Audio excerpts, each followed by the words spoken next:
Salam sejahtera Malaysia, terima kasih kerana menonton video-video dalam channel ini. Sebelum kita mula, jangan lupa untuk tekan tombol subscribe, share, like dan komen. Let's go!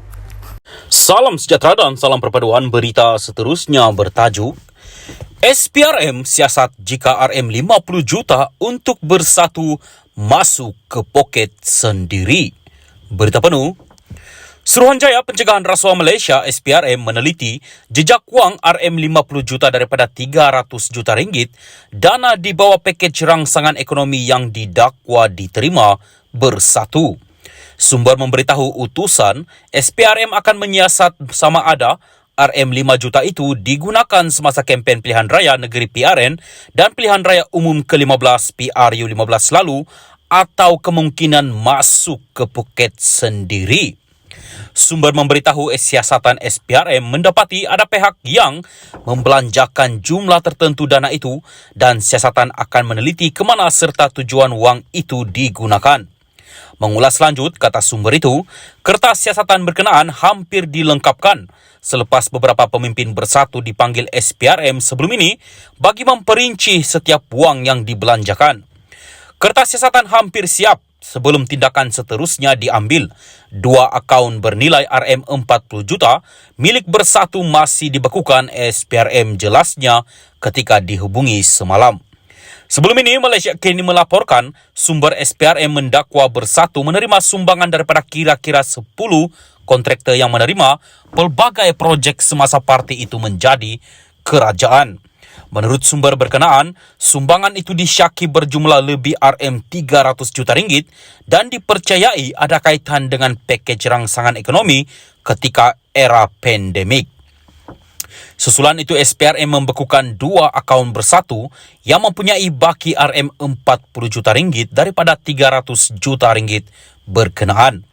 RM 260 juta yang lain didakwa telah dibelanjakan untuk membiayai kempen pilihan raya bersatu menurut laporan utusan Malaysia.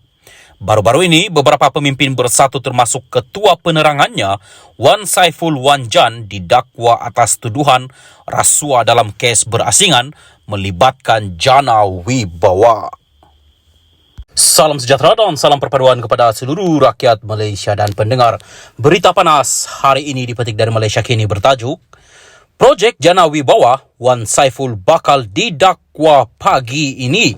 Berita penuh. Suruhanjaya Pencegahan Rasuah Malaysia SPRM dijangka akan mendakwa Ketua Penerangan Bersatu Wan Saiful Wan Jan esok ketika agensi itu sedang menyiasat kewangan parti berkenaan. Sumber SPRM mengesahkan ahli Parlimen Tasik Gelugo itu telah ditahan dan akan didakwa di mahkamah esok hari ini berhubung inisiatif Jana Wibawa. Beberapa sumber bersatu pula mengesahkan kepada Malaysia Kini bahawa Wan Saiful telah pergi ke ibu pejabat SPRM di Putrajaya hari ini untuk membantu siasatan. Satu sumber berkata dia telah pergi ke pejabat SPRM pada jam 8 malam dan tidak dapat dihubungi sejak itu. Sementara itu, jemputan akhbar daripada SPRM menyatakan 2 individu akan didakwa di Mahkamah Kuala Lumpur berhubung kes Jana Wibawa pagi esok. Kedua-dua individu itu tidak dinamakan seperti amalan biasa dengan jemputan sedemikian. Penangkapan itu dibuat ketika siasatan terhadap akaun bersatu dan inisiatif kerajaan semasa era Presiden Parti Muhyiddin Yassin menjadi Perdana Menteri.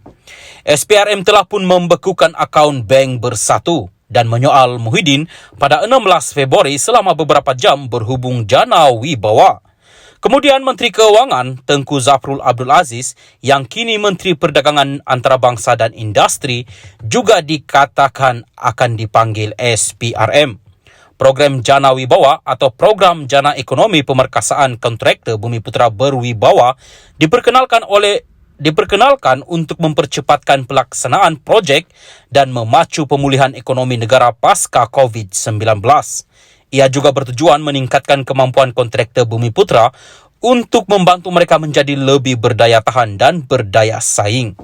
Dalam perkembangan berkaitan, Menteri di Jabatan Perdana Menteri, Undang-Undang dan Reformasi Institusi Azlina Othman Said berkata, Jana Wibawa melibatkan 56 projek yang telah dikeluarkan surat setuju terima SST dengan nilai keseluruhan projek RM 6,3 bilion ringgit.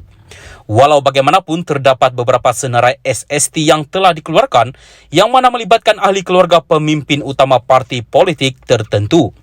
Setakat ini, SPRM belum dapat mengenal pasti nilai sebenar projek tersebut, katanya pada jawapan bertulis Parlimen hari ini. Ini sebahagian daripada siasatan lebih luas mengenai projek yang telah diberikan melalui rundingan, terus katanya. Azlina menjawab soalan ahli Parlimen Bagan Lim Guang Eng yang bertanyakan berapa banyak projek yang terlibat dalam salah guna kuasa dan apakah nilai projek tersebut.